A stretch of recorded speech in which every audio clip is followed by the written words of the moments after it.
I stood there frozen in the hotel lobby, watching my own children laugh as they walked away toward the elevator, without a single glance back. Jessica, my daughter-in-law, had said something about finally getting rid of the burden, and they had all laughed. They didn't know I had heard every word.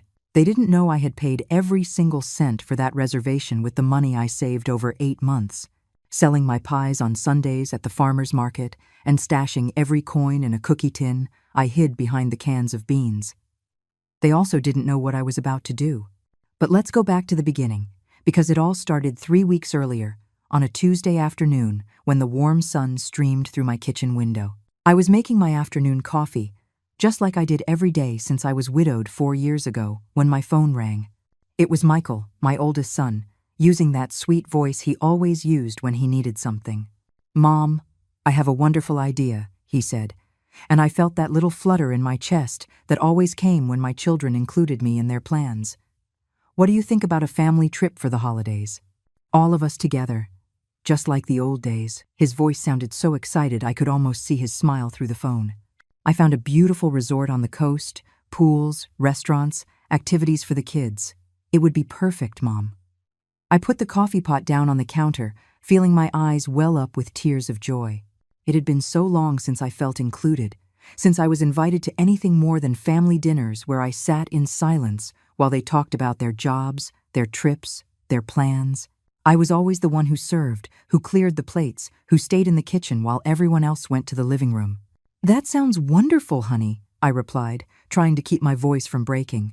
"When would it be?" "The first week of January. 7 days, Mom. Imagine it. All of us, me and Jessica, David and Lauren, the grandkids, and you, of course, like one big, happy family." He paused and then added, "There's just one small detail, Mom. The resort requires one person to make the reservation. Could you take care of it?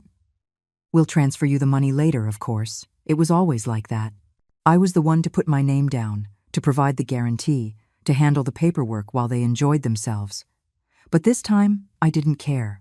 It was a chance to do something special for my family, to show them how much I loved them. "Of course, son. Count on me." That same afternoon, I called the resort. The receptionist had a kind, professional voice. "The Cypress Point Resort. How may I help you?" "I'd like to make a reservation for 12 people, I said, feeling my heart race. I had never organized something so big. "Perfect, ma'am." "For what dates?" "From January 2nd to January 9th. I heard the clicking of her keyboard. "Very well. That would be 5 family suites, all inclusive, with access to all activities. The total will be $4,200. My breath caught in my throat. $4,200. My Social Security check was $300 a month. I had saved $1,800 selling pies for 8 months. I didn't have enough. "Ma'am, are you still there?" Yes, I'm sorry. Can I confirm the reservation and pay later?" "We require a 50% deposit to confirm, ma'am. $2,100. That night, I couldn't sleep. I sat in my rocking chair, calculating and recalculating. I had $1,800 in cash, some savings I had put aside for emergencies, and my wedding ring, the ring my husband had given me 42 years ago, with a small diamond that sparkled in the light. The next day, I went to the downtown pawn shop. Mr. Harrison, the owner, was an older man who knew the whole family. "Estella, how are you?" "I'm well, Mr. Harrison." I came to ask, "How much would you give me for this ring?"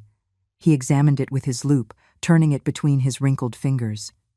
"It's a fine piece, Estella. I can give you $800. It felt like I had been punched in the stomach.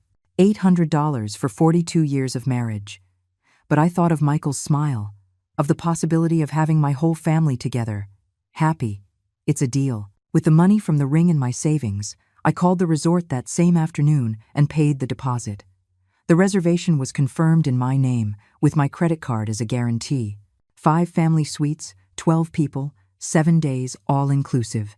Over the next few weeks, every time I spoke with Michael or David, they asked about the trip details, but they never mentioned the money. "We'll talk about that later," they'd say. "The important thing is that we're all together." I kept selling pies on Sundays, doing sewing work for the neighbors, saving every dollar I could to make the final payment. My house grew colder because I turned down the heat. I ate less meat, walked instead of taking the city bus. All for this perfect family trip. 3 days before the trip, Michael called me, excited. "Mom, you have no idea how much we're looking forward to this. The kids are so excited. Jessica has everything packed. How are the resort preparations going?" "Everything's ready, son. Just the final payment is left." "Oh, right, of course. Well, we'll figure that out. The important thing is that we have fun." The night before the trip, I finished paying for the full reservation with my credit card. $4,200. All of my wedding ring, all of my savings, plus the debt now on my card. But it was worth it. I was going to have 7 perfect days with my family. I had no idea what I was about to discover. The morning of the trip, I woke up before dawn. I had packed my suitcase the night before, folding each item with care, choosing my best dresses, the pearl necklace that had been my mother's, the comfortable shoes for walking on the beach. I felt like a child before Christmas. It had been so long since I'd had something to look forward to with such excitement. Michael was supposed to pick me up at 7 in the morning. We had agreed to travel together in 2 cars to the resort, which was 3 hours away. I put on my light blue dress, the one David always said made me look younger, and carefully applied my makeup. I wanted to look good for the family photos we would surely take. At 7:30, Michael honked from the street. I grabbed my suitcase, locked the house, and walked to the car with a smile I couldn't wipe off my face. In the passenger seat was Jessica, my daughter-in-law, scrolling through her phone. In the back, my 2 youngest grandchildren were playing on a tablet. "Good morning, family," I said as I got in, but only the children answered with a cheerful, "Hi, Grandma." Distracted, Jessica barely glanced up for a second and mumbled something that sounded like a greeting. Michael started the engine. "Are you all ready for the perfect family vacation?" I asked, trying to start a cheerful conversation. "Yeah, Mom," Michael replied, but his voice sounded tired. "Jessica, did you text Lauren to have them follow us?" "They already left. David drives like a turtle, so we'll probably get there before them," Jessica answered without looking up from her phone. During the drive, I tried several times to make conversation. I asked about Michael's work, about their plans for the days at the resort, about whether the kids knew how to swim. The answers were monosyllabic, sighs, half smiles that faded quickly. Jessica never stopped texting and would occasionally laugh at something she read on her screen. "Is it very funny?" I asked once, trying to be included in whatever was entertaining her so much. "It's my friend's group chat," she replied without looking at me. "Stuff you wouldn't understand." I stayed quiet after that, looking out the window at the passing fields, the small houses, the trees just beginning to change color. I thought about all the pies I had sold to pay for this trip, the nights I had stayed up sewing to earn a few extra dollars, my wedding ring that was now in a pawn shop safe. When we arrived at the resort, it took my breath away. It was more beautiful than I had imagined from the pictures online, tall palm trees swaying in the sea breeze, perfectly manicured gardens with flowers of every color, a white facade that gleamed under the midday sun.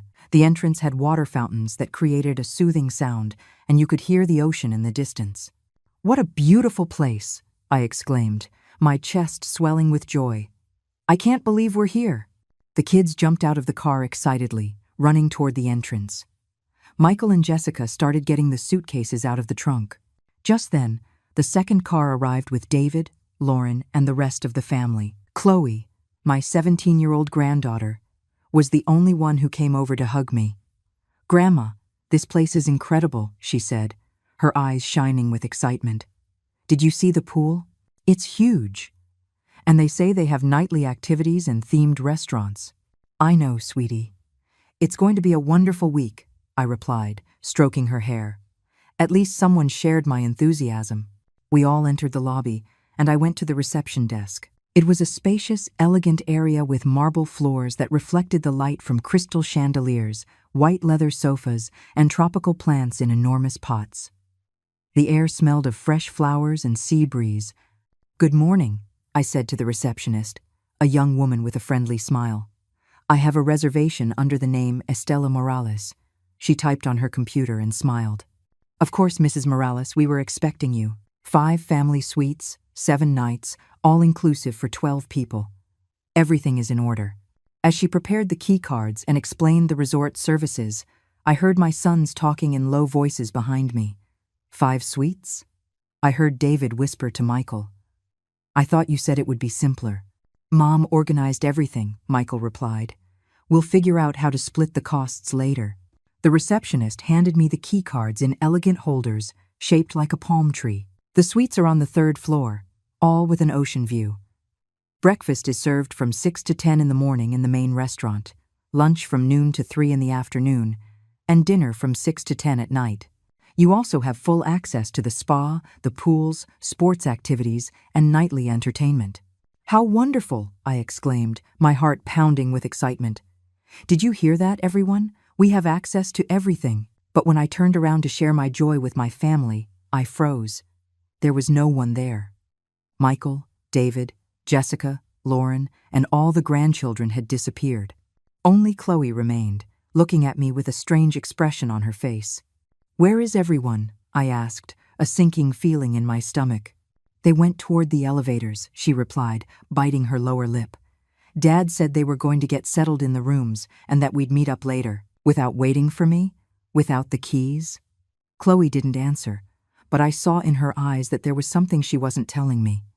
We walked toward the elevator area, but there was no sign of the family. We went up to the 3rd floor and walked down the hallway looking for them, but it was as if they had vanished. Chloe, what is going on here? I asked, my voice trembling. She sighed and took out her phone. Grandma, there's something you need to know. They're in a family group chat, and... She stopped, as if it was hard for her to continue. What group chat?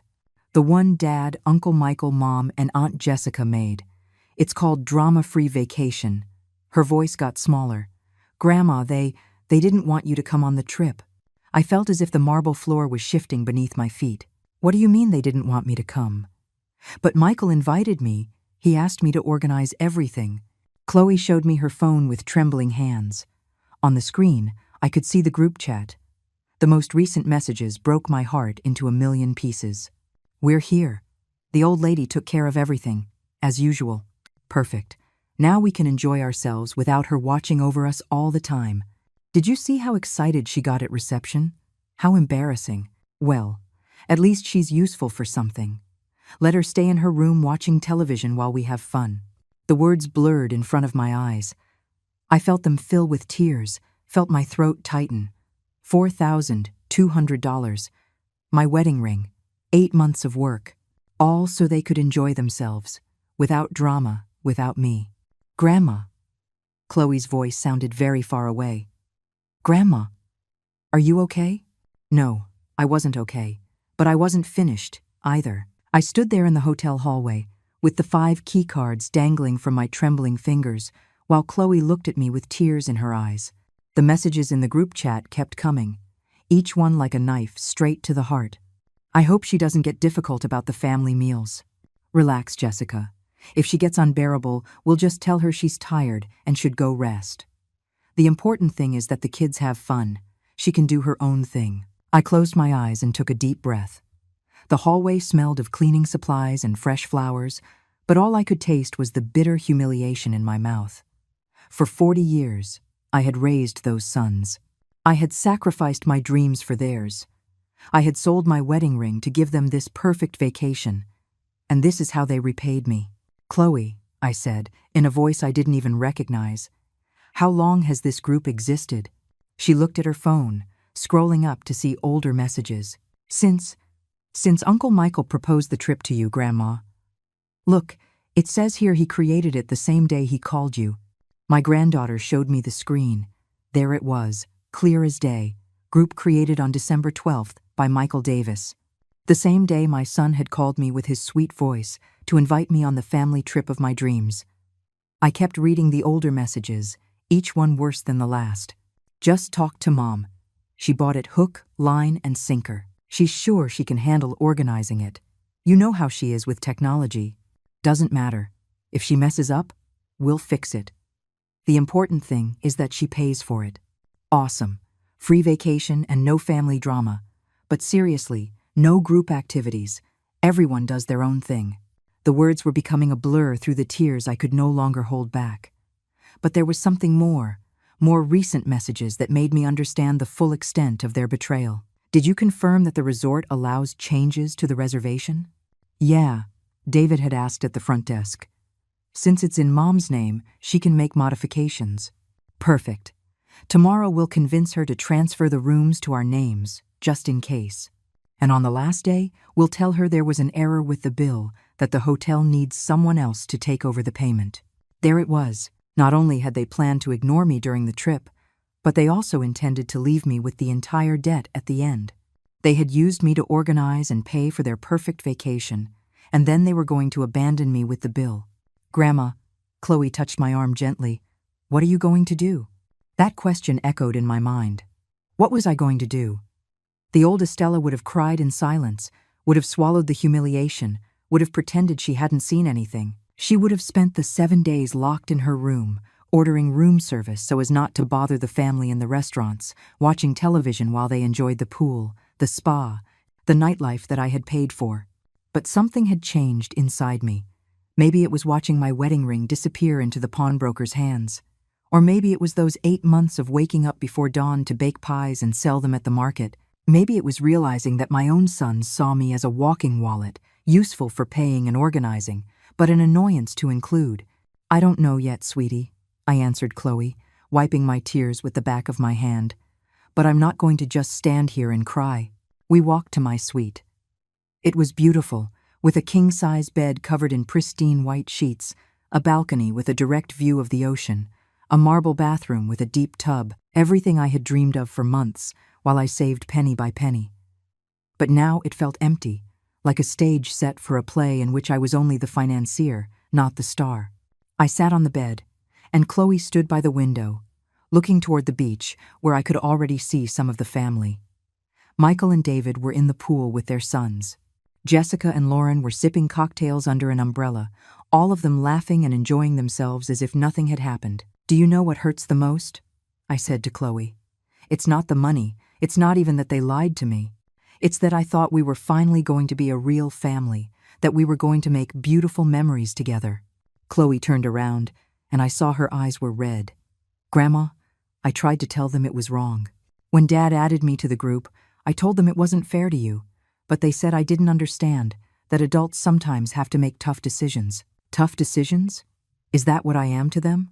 A tough decision? Just then, my phone buzzed. It was a text from Michael. Mom, we've settled in. We're heading to the beach restaurant for lunch. If you want, you can order room service. See you at dinner. He didn't even invite me to lunch. Didn't even pretend he wanted my company. I got up from the bed and walked to the balcony. The ocean stretched out, infinite, before me. The waves lapped gently at the shore, and a warm breeze stirred the white curtains of the room. It was exactly as I had pictured it during all those months of sacrifice, but my family wasn't there to enjoy it with me. Chloe, I said without turning around. Did you know that I paid for all of this? What do you mean? You paid for everything? The reservation. All of it. $4,200. I sold your grandfather's wedding ring to pay the deposit. I heard her sharp intake of breath. Grandma, no. He didn't know. Dad always said they were going to split the cost among everyone. A lie. I paid for every cent, and they knew it. They knew I didn't have that kind of money. They knew I had to make sacrifices, and they still used me. I turned around and saw Chloe was crying. Grandma, this is so wrong. I have to tell my parents that. No, I interrupted her with a firmness that surprised even me. You're not going to say a word. Not yet. But what are you going to do? I looked toward the beach one last time, where my family was enjoying the vacation I had given them without their knowledge. I thought of all the times they had made me feel invisible, all the occasions they had treated me like a piece of furniture, useful, but in the way. I'm going to think, I replied. And while I think, I'm going to act as if I never saw those messages, as if I know nothing. Why? For the first time in days, I smiled. It wasn't a happy smile, but something colder, more calculated, because, my love, the best revenge is a dish best served cold, and I have a whole week to plan mine. That afternoon I stayed in my room, sitting in the armchair by the balcony, watching my family enjoy themselves on the beach. I had ordered room service as Michael had suggested, but the food sat untouched on the tray. I wasn't hungry. What I had was a mental clarity I hadn't felt in years. I took out my notebook, that little blue notebook where I jotted down my daily expenses, and started to write. First, all the details of the reservation: dates, prices, confirmations. Then, screenshots of the group chat messages Chloe had shown me. Everything documented, everything recorded with the precision of someone who has learned that in life, you can only trust what's on paper. While I wrote, my phone buzzed constantly. Messages from the official family group chat, the one that included my name, filled with photos of them at the pool, in the restaurant, on the beach. What a beautiful place, Mom. The kids are so happy. Thanks for organizing everything. Each message was like a slap in the face disguised as affection. But messages from the secret group kept coming too, the ones Chloe forwarded from her room. Each one confirmed what I already knew. I was just a means to an end. The old lady is being super quiet. Perfect. I hope she doesn't show up for dinner. The kids want to eat in peace. Tomorrow we'll ask her for the keys to the other rooms, in case we need some privacy. Privacy. As if my presence was a violation of their family intimacy. As if I wasn't their mother, their mother-in-law, their grandmother. Around 6 in the evening, Chloe knocked on my door. She was dressed for dinner in a floral dress, her hair pulled back. She looked beautiful, but her eyes still showed traces of the afternoon's tears. "Grandma, are you coming down for dinner?" "I don't know, sweetie." "What do you think?" She sat on the bed, nervously fidgeting with her hands. "I think you should go down. Not because they deserve it, but because you paid for that dinner and you have a right to enjoy it." I smiled. My granddaughter was wiser than her family could ever imagine. "You're right. I'm going down." I got ready carefully. I put on my black dress, the elegant one I'd bought especially for this trip at a second-hand shop, but that fit me perfectly. I put on makeup, my pearl earrings, and a little of the perfume that had been my mother's. If I was going to face my family, I would do it looking impeccable. The main restaurant was spectacular. Tables with white tablecloths, lit candles, enormous windows overlooking the ocean, where the setting sun painted the sky in shades of orange and pink. The kind of place I had dreamed of visiting for years, but never thought I could afford. When I arrived, my family was already seated at a large round table. Michael saw me first and waved me over, but his smile seemed forced. "Mom, so glad you came down." We already ordered appetizers.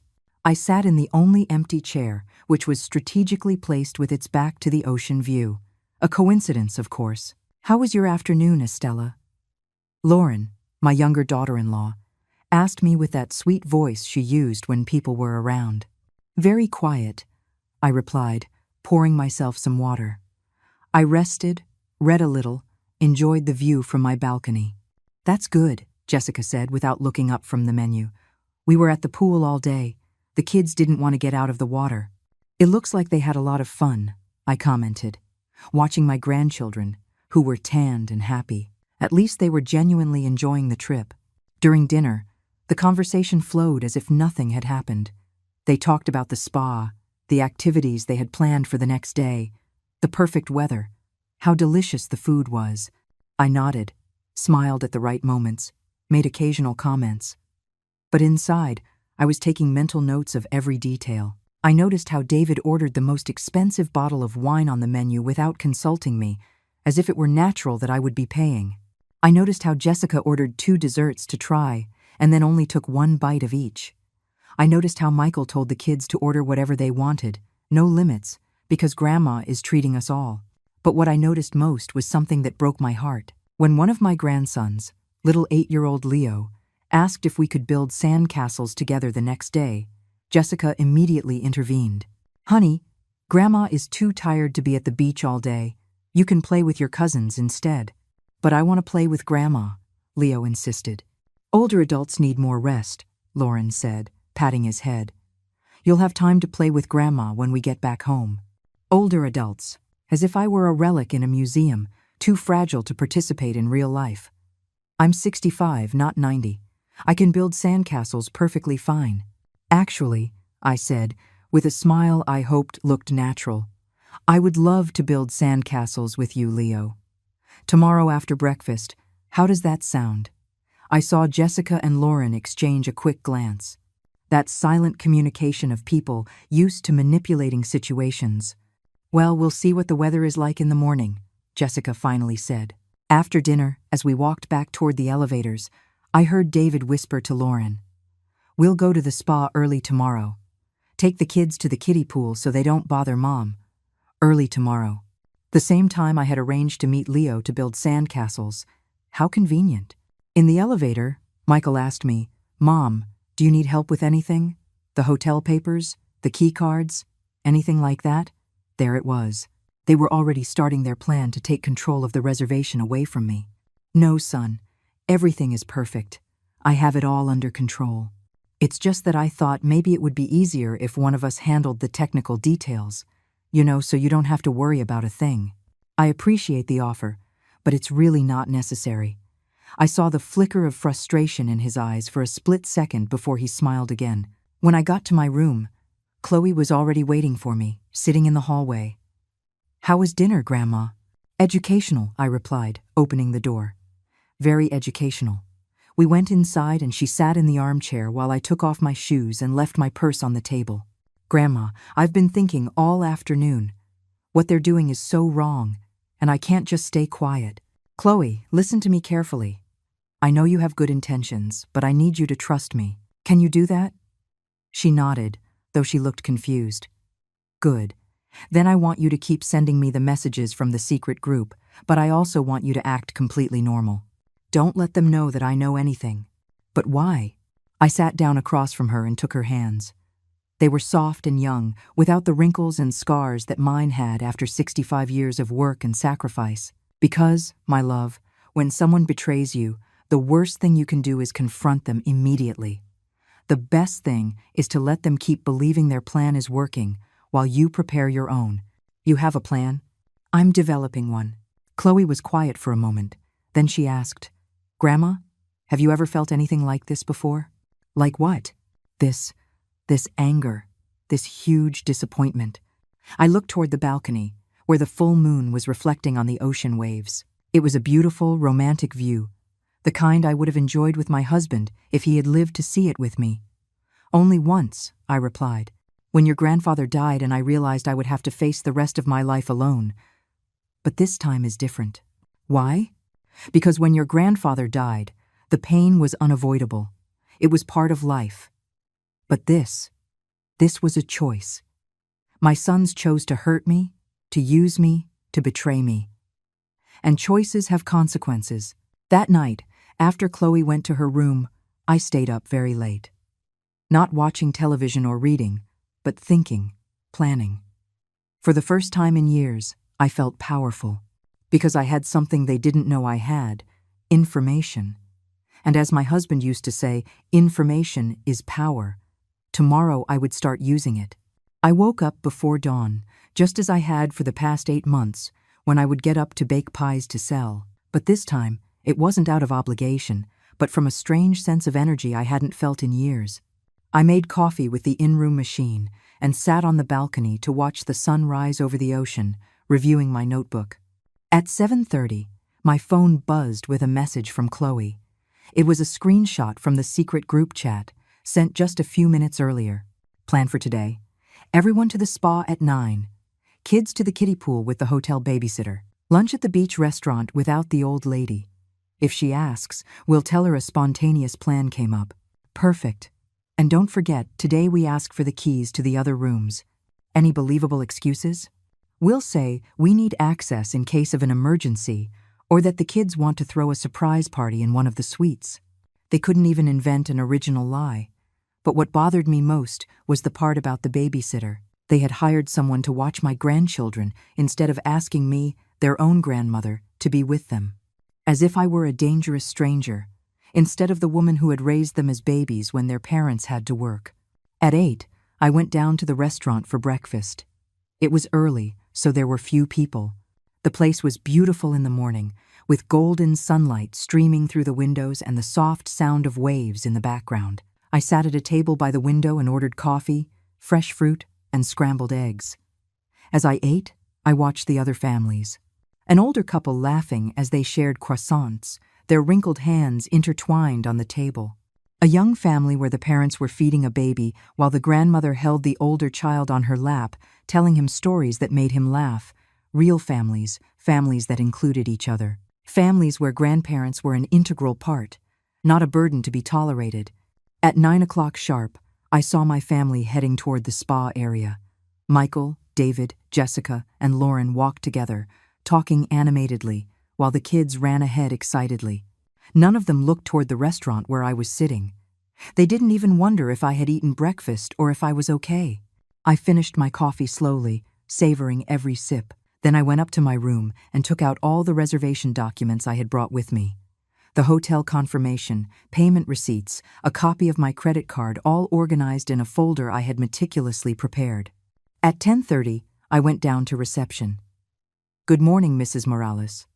The same receptionist from the day before greeted me. "How are you enjoying your stay?" "Very well, thank you." "I have a question. This reservation is entirely in my name and paid for with my credit card, correct?" She checked her computer. "That's right, ma'am. Everything is registered under your name. Estela Morales. 5 suites for 7 nights. All inclusive. All services included. Paid in full. And if I wanted to make changes to the reservation, would I have the authority to do so?" "Of course. As the primary name on the reservation and the one who made the payment, you have full control. Is there something you'd like to change?" "Not at the moment. I just wanted to confirm." "Another question. Is it possible to add a security note to the account so that any changes require my personal in-person authorization?" The receptionist looked at me with curiosity but nodded professionally. "Certainly. Would you like to add any specific instructions?" "Yes. I want it on record that I, Estela Morales, am the only person authorized to make changes to this reservation. No one else in my party can modify dates, services, or transfer rooms to another name without my physical presence and my identification." "Understood. I will add that to the system immediately." While she typed, I observed the lobby. It was early, but it was already busy. Guests heading to the beach, families planning their day, the hotel staff attending to everyone with professional smiles. Everything seemed normal and perfect, but I knew that in a few hours, when my family returned from the spa, they would try to execute their plan to take control from me. "All set, Mrs. Morales. Is there anything else I can help you with?" "One more thing. What is the hotel's cancellation policy?" "It depends on the type of reservation. In your case, having paid the full rate in advance, you can cancel up to 24 hours before final checkout without penalty. If you cancel with less notice, 1 night's stay would be withheld." "I understand. And if I decided to shorten the stay, would I be refunded for the unused nights?" "Yes, ma'am. You would be refunded the cost of the remaining nights, minus any applicable penalty." "Perfect. Thank you very much for the information." I went up to my room with a strange feeling. For the first time in months, I felt in control of something. I wasn't the helpless old woman my children thought I was. I was the name on the reservation, the one with all the decision-making power, the one who had paid every cent. At 11:30, Chloe knocked on my door. She was flustered, her hair damp with chlorine from the pool. "Grandma, I have to tell you something urgent." "What happened?" "I was at the kiddie pool with my cousins when I overheard Dad on the phone. He was talking to someone from the bank. My blood ran cold." "From the bank?" "Yes. He was asking about how to dispute a charge on a credit card. He said something about a hotel, about unauthorized expenses." Chloe sat on the bed, looking worried. "Grandma, I think they're going to say you made charges without the family's permission." The room started to spin. Not only did they want to ruin my vacation and take control of the reservation, but they were also planning to leave me with the entire debt and then dispute the charges so they wouldn't have to pay a thing. "Are you sure about what you heard?" "Completely." After the call, Dad went over to where Uncle Michael and my aunts were. I saw them talking in low voices, but I managed to hear Dad say, "It's in process. It should be resolved by tomorrow." Tomorrow. They had it all figured out. They probably planned to enjoy all the hotel services until the last day and then activate the charge dispute, leaving me not only humiliated but also bankrupt. I stood up and walked to the balcony. The ocean was still there, beautiful and indifferent to human dramas. The waves came and went with the same steady rhythm. But something had changed in me since yesterday. It wasn't just disappointment or sadness I felt anymore. It was something colder, more determined. "Chloe," I said without turning around, "do you trust me?" "Of course, Grandma." "Then I need you to do something for me.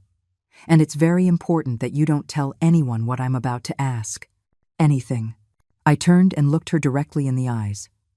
"I want you to come to my room tonight, when everyone is asleep. We are going to have a very important conversation about the future of this family." "What are you going to do?"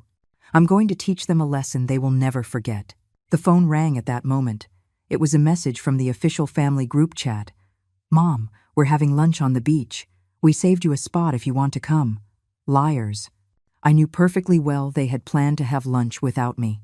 But this time, instead of feeling hurt, I smiled. "Tell your father thank you very much, but I have other plans." And I wasn't lying. I did have other plans. Plans that were taking shape in my mind with a surprising clarity. That afternoon, while my family enjoyed themselves on the beach with the money I had paid, I made a few very important phone calls. First stop, my bank. Second stop, the hotel reception. Third stop, my lawyer. Because if my children thought they were going to play games with me, they were sorely mistaken. The game was just beginning. And this time, I was holding all the cards. That afternoon, while my family was having fun on the beach, believing they had found the perfect formula for a free vacation, I was in my room executing my own plan. I had learned over 65 years that patience is the most powerful weapon a woman can have, especially when she's underestimated. My first call was to the bank. After navigating a maze of automated options and waiting for 20 minutes, I finally managed to speak with a human representative. "National Bank, this is Carmen. How may I help you?" "Good morning, Carmen. My name is Estela Morales. I need to report a potential fraud attempt on my credit card." "Of course, Mrs. Morales. Can you provide me with your card number and date of birth to verify your identity?" After confirming my details, I explained the situation with the care of someone who has thought through every word. "Carmen, I have reason to believe that a member of my family is going to attempt to dispute legitimate charges I made on my card. Specifically, a hotel reservation for $4,200 that I authorized and paid for personally. I understand your concern, Mrs. Morales. Do you have any evidence of this potential fraudulent dispute?" "Yes, I have all the reservation documents, payment confirmations, and witnesses who can corroborate that I authorized all the expenses. Furthermore, my granddaughter overheard my son on the phone today disputing these charges." Carmen took note of everything and explained the procedure. "I'm going to place a protection note on your account, Mrs. Morales. If anyone attempts to dispute those charges, an automatic investigation will be triggered that will require substantial evidence of actual fraud. In the meantime, the charges will remain valid until proven otherwise. I will also email you a form to document everything related to this potential family fraud attempt." After hanging up with the bank, I felt like I had won the first battle of a war that was just beginning, but I needed more ammunition. My second call was to the resort's front desk. "Good afternoon. Could I speak with the manager, please?" 5 minutes later, a man with a kind voice introduced himself. "Mrs. Morales, this is Miguel Hernandez, the resort manager. The receptionist tells me you wanted to speak with me." "Yes, Mr. Hernandez. I have a delicate family situation, and I need to ensure that certain information is officially recorded." I explained that I had paid for the entire reservation as a surprise for my family, but that I had discovered they were planning to fraudulently dispute the charges. "I understand perfectly, Mrs. Morales. Unfortunately, this is not the first time we've seen situations like this. What do you need from us?" "First, to confirm in writing that I am the sole account holder for the reservation and that I paid for everything voluntarily. Second, if anyone in my party tries to make changes without my presence, I want you to contact me immediately." "Of course. I will send you an official letter confirming all the details of your reservation and payment. I will also brief all front desk staff on the situation." "One more thing, Mr. Hernandez. Would it be possible to schedule a meeting for tomorrow morning? I believe I will need to make some changes to the reservation." "Certainly. Does 9 o'clock work for you?" "Perfect." My third call was the most important. I looked in my notebook for the number of Mr. Peterson, the lawyer who had helped my husband with his will and had handled some minor family matters over the years. Peterson Law Firm. Good afternoon. Good afternoon. Is Mr. Peterson available? This is Estela Morales. Mrs. Morales, what a pleasure to hear from you. Mr. Peterson is in a consultation, but I can interrupt him if it's urgent. It's urgent. 3 minutes later, Mr. Peterson's familiar voice filled the phone. Estela, how are you? Is everything all right? No, Mr. Peterson, nothing is all right. I need urgent legal advice. I told him the whole story. The trip, the group chat messages, the plan to dispute the charges, everything. Mr. Peterson listened without interrupting, making occasional sounds of disapproval. Estela, this is very serious. What your sons are planning constitutes financial fraud and elder abuse. Elder abuse? Yes. Using deception to obtain financial benefits from a senior citizen is a federal offense. Furthermore, disputing legitimate charges is bank fraud. What can I do? Several things. First, it's good that you've already contacted the bank. Second, I am going to email you a document that I want you to sign and have notarized. It's a sworn affidavit stating that you voluntarily paid for all the trip expenses. Is there a notary at the resort? Most large resorts have notary services for guests. Ask the manager. What else can I do? Estela, I have to ask you something important. Do you want to take legal action against your sons? The question hit me like a punch to the gut. Legal action against Michael and David, the boys I had raised, whom I had cared for when they were sick, for whom I had sacrificed so much. I don't know, Mr. Peterson. I just want them to stop. I understand. But I want you to know that you have options. You can sue them for fraud. You can change your will. You can take measures to protect your assets. Think about it. After hanging up, I sat in silence for several minutes. The sun was beginning to set, painting my room in golden hues. I could hear the happy voices of my family returning from the beach, laughing, talking about their plans for dinner. At 6:30, someone knocked on my door. It was Michael. Hi, Mom. How was your afternoon? Very productive, son. Productive? What did you do? Important calls, paperwork, adult things. I saw his smile become a little strained. Mom, speaking of paperwork, David and I were thinking that maybe it would be easier if we handled some of the hotel details. You know, so you don't have to worry. There it was. The first official move of their plan. What kind of details? Well, the keys to the other rooms, for example, in case there's an emergency and we need access. What kind of emergency would require you to have access to rooms that aren't yours? Michael seemed thrown off by the direct question. I don't know, Mom. We just thought it would be more practical. Michael, I said in the calmest voice I could manage, I am 65 years old, not 95. I can handle the keys to the rooms perfectly fine. Of course, Mom. I didn't mean you couldn't. I just thought, what did you think? Exactly. I watched him get nervous, searching for the right words to manipulate the situation without sounding too obvious. Nothing, Mom. Forget it. Are you coming to dinner? Of course. It's my money paying for that dinner, isn't it? The question took him by surprise. Your money? Whose else would it be, Michael? No, of course. You're right. We'll split everything at the end of the trip, like we talked about. When did we talk about that exactly? Michael fell silent for a moment, clearly confused by my change in attitude. The submissive, accommodating Estela he expected to find wasn't there. Well, Mom, I thought it was obvious that what was obvious. That we were going to share the expenses. Michael, did I ever ask you if you wanted to share the expenses? No, but did we ever agree that this would be a shared expense? Mom, I don't understand why you're asking these questions. I stood up and walked to the door. Let's go to dinner, son. I'm hungry. As we walked to the elevator, I could feel his confusion. His plan required me to be predictable, manageable, to act as I had always acted. But I was no longer the same woman who had arrived at the resort 2 days ago. During dinner, I watched my family with new eyes. I saw how each of them enjoyed the food I had paid for, the expensive drinks they ordered without a thought, the multiple desserts they requested on a whim. I saw them talking about their plans for the next day, as if I weren't there, as if my presence were optional. But I also saw something else. I saw Chloe watching me with worried eyes, understanding that something had changed in me. I saw my younger grandchildren genuinely enjoying the trip, knowing nothing of the adults' betrayals. And I realized something important. Not everyone at that table had betrayed me. That night, after everyone had gone to their rooms, Chloe came to see me as we had agreed. "Grandma, what's going on? Dad was acting so weird."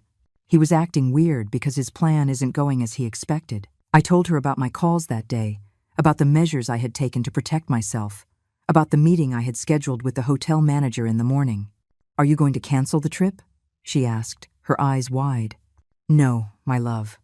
I'm going to do something much better." "What?" I smiled. And for the first time in days, it was a genuine, unforced smile. "I'm going to give them exactly what they deserve." At 5 in the morning, I was already awake, not because I had set an alarm, but because my body had developed the habit of waking up early during those months of selling pies. But this time, instead of feeling the familiar weight of exhaustion and obligation, I felt strangely energized. Today was the day everything would change. I showered calmly, dressed in my best outfit, the navy blue suit I had bought for my husband's funeral, but had never had an important occasion to wear. Then I went down to the restaurant. It was 6:30, and the place was almost empty. Perfect. I needed quiet to review my notes one last time.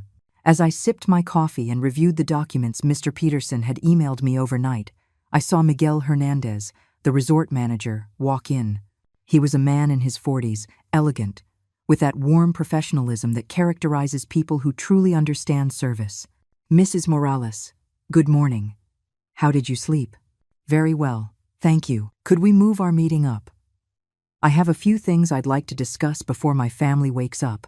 "Of course. Would you prefer to go to my office?" "Yes, that would be perfect." His office was elegant but welcoming, with a view of the resort's garden. It had diplomas on the walls, photos of special events, and a coffee machine he immediately offered to use. "Mrs. Morales, last night I reviewed your case with my legal team. We want to make sure we fully understand the situation." "Your legal team?" "Yes, cases like yours, while unfortunately not rare, require us to follow certain protocols to protect both the guest and the resort." Miguel opened a folder on his desk. "Let me confirm. You paid the full reservation of $4,200 with your own credit card, without coercion, as a surprise for your family. Is that correct?" "Completely correct." "And you have evidence that some members of your family plan to fraudulently dispute these charges?" "Yes. My granddaughter overheard my son coordinating with the bank." "I see. I have 2 documents here that I would like you to review. The first was an official statement from the resort, confirming all the details of my reservation and payment. The second was more interesting, an addendum to the contract giving me exclusive authority over every aspect of the stay." "What does this mean exactly?" I asked, pointing to the second document. "It means that you, as the person who paid and the primary name on the reservation, have absolute control. You can decide who stays and who goes. You can modify services. You can even cancel specific rooms if you wish." My pulse quickened. "I can cancel specific rooms?" "Absolutely. There are 5 suites reserved under your name. You can keep all 5, or you can cancel 1, 2, 3, or even 4 of them if you wish. And the people in those rooms? They would have to find alternative accommodations or leave the resort." The idea began to form in my mind with crystal clarity. "Miguel, what time is checkout?"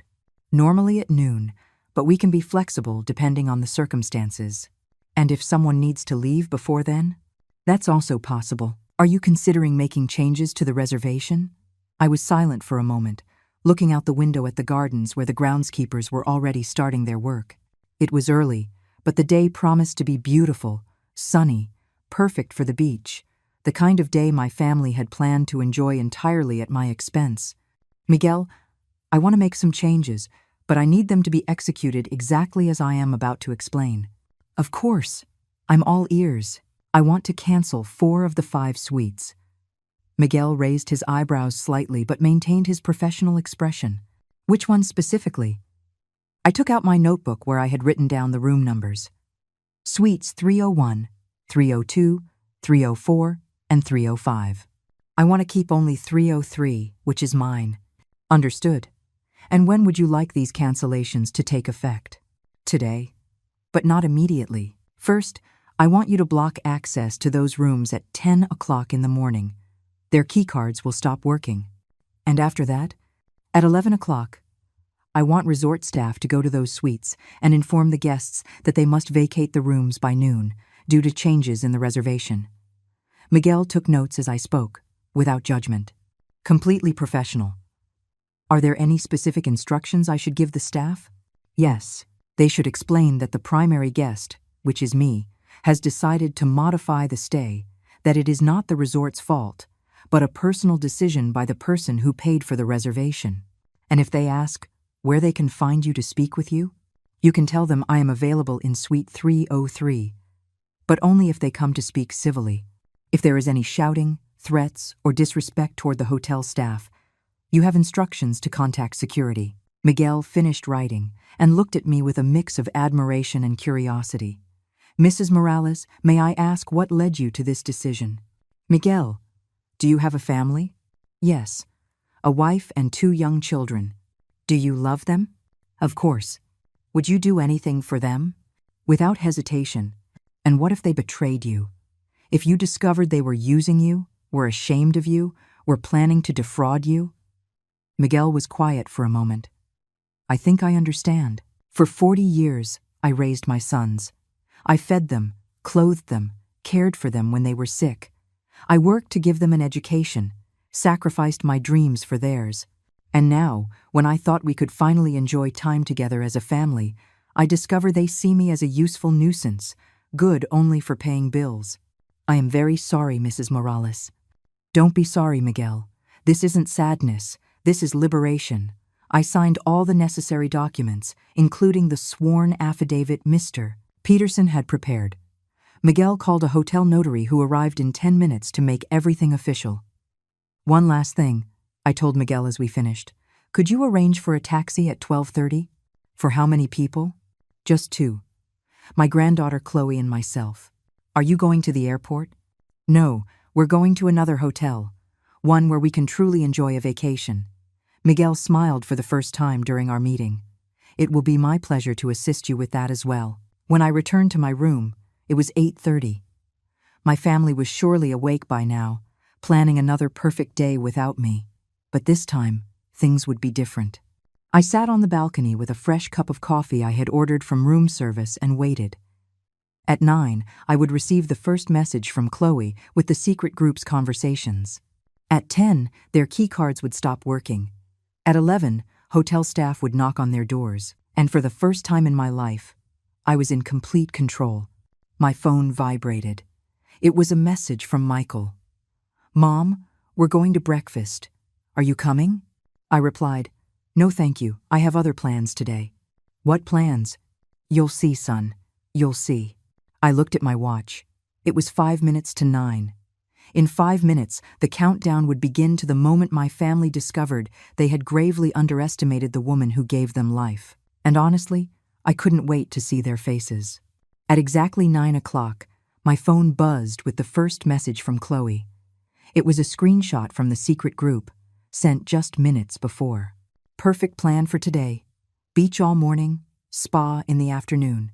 The old lady will probably stay in her room like yesterday. Great. After lunch, we'll talk to reception to get control of the other rooms. Did you confirm the thing with the bank, David? Yep, the dispute process should be ready this afternoon. By tomorrow, we won't have to worry about the expenses. Each message was further confirmation that I had made the right decision. There was no doubt, no guilt, no room for regret. They had chosen this path. At 9:30, another message from Chloe. Grandma, they're all at the pool. Dad just said that after lunch he's going to reception to sort out the rooms. I also heard Aunt Jessica say that today is the last day they have to pretend everything is okay. The last day they had to pretend. As if being with me was an unbearable performance that was finally coming to an end. I poured myself another cup of coffee and sat comfortably in the armchair by the balcony. From there, I could see the pool where my family was enjoying themselves. Michael and David were in the water with some of the grandkids. Jessica and Lauren were sipping cocktails under an umbrella, all of them laughing, relaxed, happy, making the most of the vacation I had paid for while they plotted to betray me. At 5 minutes to 10, my phone rang. It was Miguel. "Mrs. Morales, the system is ready. In 2 minutes, the key cards for suites 301, 302, 304, and 305 will be deactivated." "Perfect, Miguel. Is your staff prepared for what's coming?" "Completely. We have the security team on standby, and I've already briefed the housekeeping staff on how to handle the situation with diplomacy but firmness." "Excellent. I'll see them in an hour." I looked at my watch. 9:58, 9:59, 10 o'clock. At that moment, my family's key cards had just become useless pieces of plastic. They wouldn't be able to get into their rooms, access their belongings, change their clothes, or take a shower after the pool. I waited. It didn't take long. At 7 minutes past 10, I saw Lauren get up from her lounge chair and walk toward the elevators. She was probably going to get something from her room. At 12 minutes past 10, my phone buzzed with an urgent message from Chloe. "Grandma, Mom is yelling at the front desk.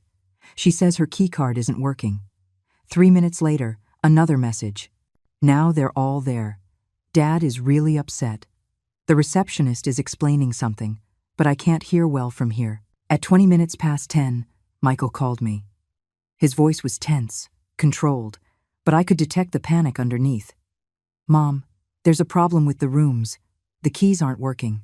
Could you come down to reception to help us sort it out?" "What kind of problem?" "We don't know. The receptionist says there's a change to the reservation, but that's impossible because nobody has changed anything." "How strange," I replied in the most innocent voice I could muster. "Are you sure no one changed anything?" "Of course not, Mom. Could you please come down? We need to fix this fast because the kids want to get back to the rooms." "I'm a little busy right now, son. But don't worry. I'm sure it will be resolved soon." "Busy with what?" "Important things." I hung up before he could respond. At 10:45, Chloe sent me another message. "Grandma, the hotel manager is talking to Dad and Uncle Michael. They look very worried. Aunt Jessica is arguing with a receptionist." At 10:58, my phone rang again. This time it was David. "Mom, we need you to come to reception now. There's a very serious misunderstanding, and only you can fix it." "What kind of misunderstanding?" "The hotel says that you canceled our rooms. That's ridiculous, right? Just tell them it's a mistake." "Why would that be ridiculous, David?" "What do you mean, why?" "Because there's no reason for you to cancel our rooms, isn't there?" There was a long silence on the other end of the line. "Mom, what is going on?" "I'm sure Miguel explained it to you very well." "Miguel? You know the manager?" "Of course. We had a very productive meeting this morning." Another silence. When David spoke again, his voice had changed completely. "Mom, you canceled our rooms." "Yes. Why?" "Because I could." And I hung up. At exactly 11 o'clock, from my balcony, I saw hotel staff walking toward the pool area. There were 3 of them. Miguel, a woman who looked like she was from guest relations, and a plain-clothed security guard. I watched as they approached my family, as Miguel spoke to Michael while gesturing toward the hotel. I saw the expressions of shock, confusion, and then anger cross the faces of my sons and daughters-in-law. I saw how the grandchildren, who didn't understand what was happening, gathered around their parents, looking for explanations. At 11:05, someone pounded on my door. It wasn't the polite knock of a social call. It was loud, urgent, desperate. I opened the door to find all 4 of them: Michael, David, Jessica, and Lauren. Their faces were a collage of emotions: fury, confusion, panic, disbelief. Behind them in the hall, I could see some of my grandchildren waiting with their beach bags in hand. "What the hell is going on?" Jessica shouted before I could say a word. "Good morning to you, too," I replied calmly, stepping aside to let them in. "Don't get sarcastic with me, Estella," Jessica continued. "The hotel says you canceled our rooms. That's ridiculous." "Why is it ridiculous?" "Because we're your family." "Oh, are you? Since when?" Michael stepped forward, trying to use his most conciliatory tone.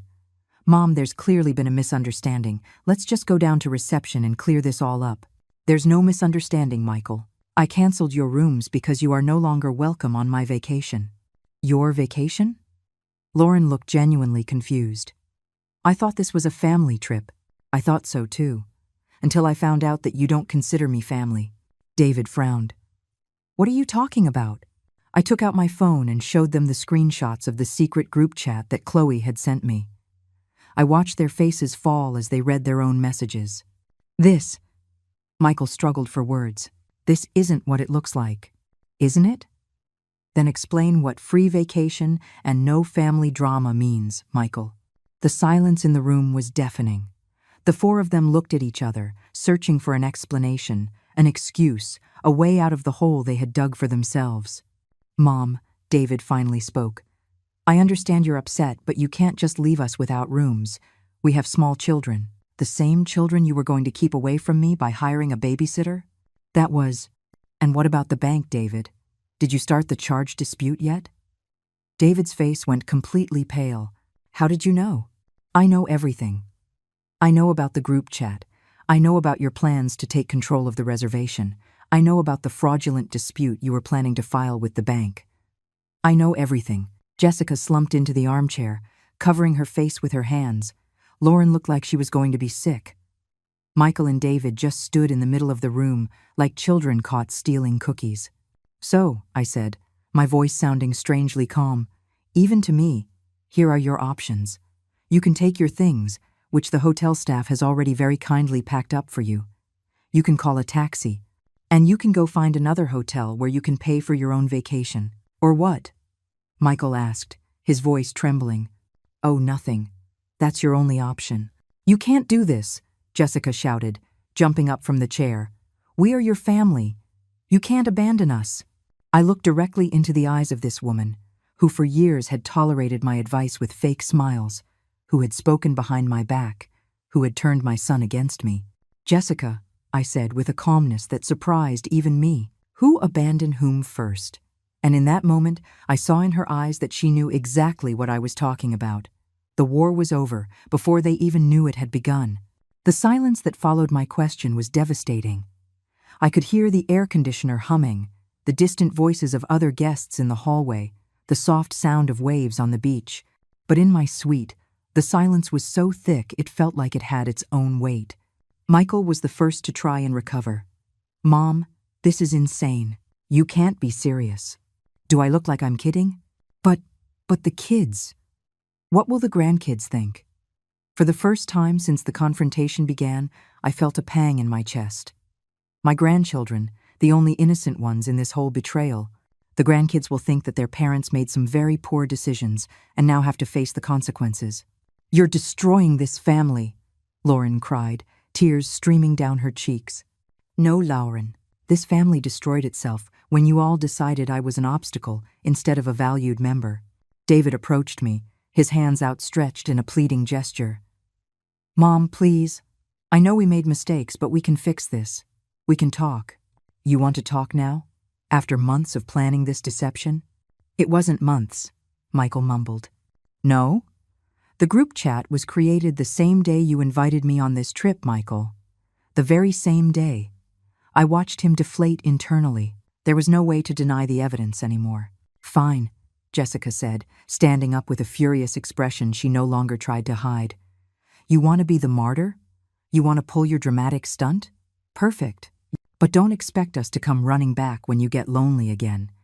Her words were designed to hurt me, to make me reconsider, to trigger that part of me that had always been afraid of being alone. Jessica, I said, walking to the door and opening it wide, I would rather be alone than be in the company of people who despise me. We don't despise you, David exclaimed. No? Then explain to me what getting rid of the burden means, and the last day we have to pretend everything is okay. David opened his mouth to answer, but no sound came out.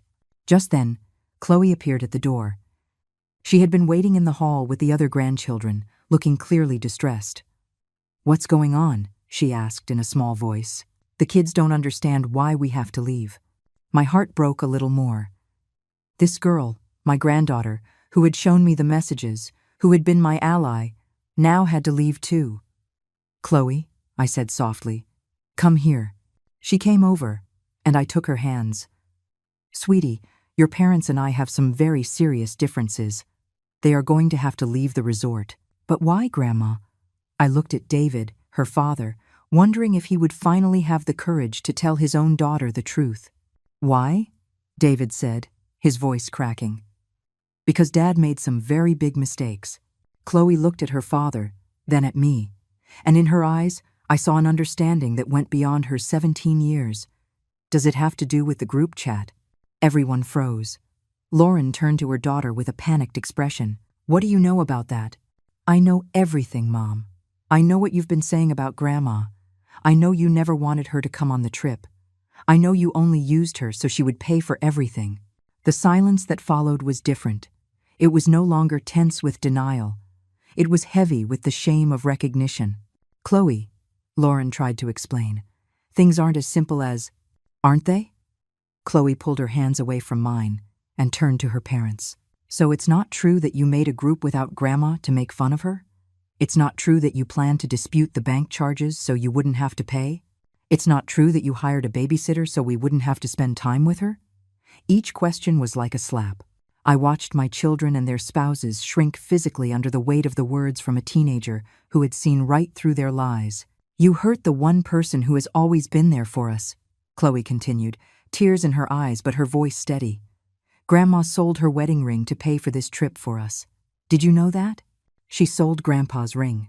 Michael sank into a chair, as if his legs could no longer support him. You sold your ring? I needed the money for the deposit. Mom, David looked sick. We didn't know, because you never asked. You just assumed I had an infinite supply of money for your whims. Jessica, who had been silent during Chloe's speech, finally spoke. Fine, we'll leave. But this isn't over. Is that a threat? It's a promise. You can't treat your family like this and not expect consequences. Jessica, I said, walking toward her until we were face to face. I didn't treat my family badly. My family treated me badly. What's happening now are the consequences of your actions, not mine. Michael got up from the chair. Mom, please, we can fix this. We can. You can what, Michael? Erase the messages you wrote? Cancel the fraudulent dispute you started? Give me back the respect you took from me? We can apologize. Are you apologizing because you got caught? Or because you're truly sorry? Michael couldn't answer. Exactly.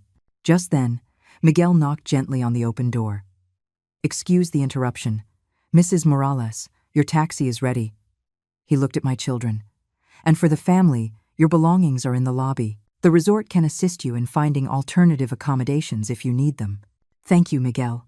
A taxi? Lauren asked. You're leaving too? Yes.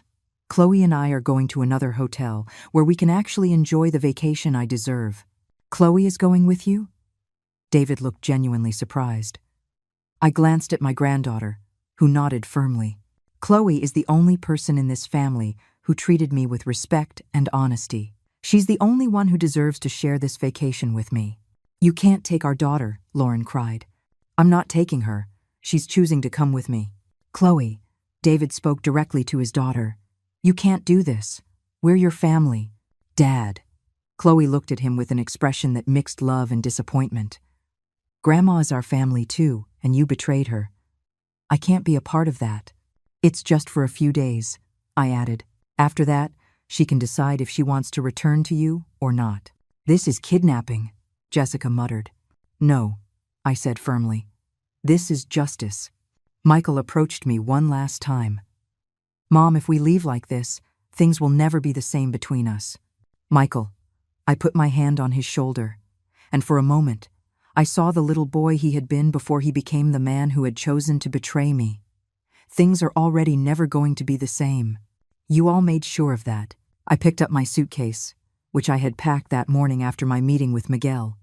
Chloe already had hers ready. Where are you going? David asked in a defeated voice. To a place where I can be a grandmother without having to apologize for existing. We walked to the door.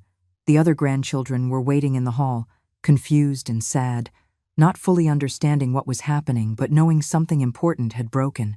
I knelt down in front of them. I love you all so much, I said, and this is not your fault. Someday, when you're older, You'll understand why Grandma had to do this."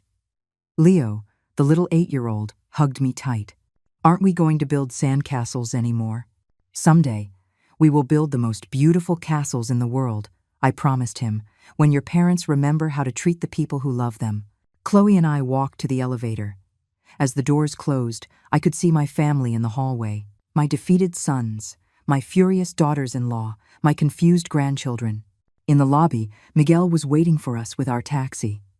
"Mrs. Morales," he said as the driver loaded our bags, "it has been an honor to meet you. What you did today took a great deal of courage." "It wasn't courage, Miguel.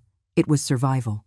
As the taxi pulled away from the resort, I looked out the back window. I could see my family at the entrance with their suitcases, probably calling other hotels, looking for a place to stay. "Do you have any regrets, Grandma?" Chloe asked me. I thought about her question as the scenery passed by. I thought about 40 years of motherhood, of sacrifices never acknowledged, of love given freely with nothing expected in return except, in the end, basic respect. "No," I finally answered. "I regret that it took me so long to value myself." The taxi was headed toward a small boutique hotel on the coast, where I had made a reservation that morning. A place where a grandmother and her granddaughter could build sandcastles, enjoy quiet dinners, and remember what it really meant to be family. For the first time in years, I felt free. And for the first time in my life, I had put my own needs first. It was terrifying and liberating all at once, but mostly, it just felt right.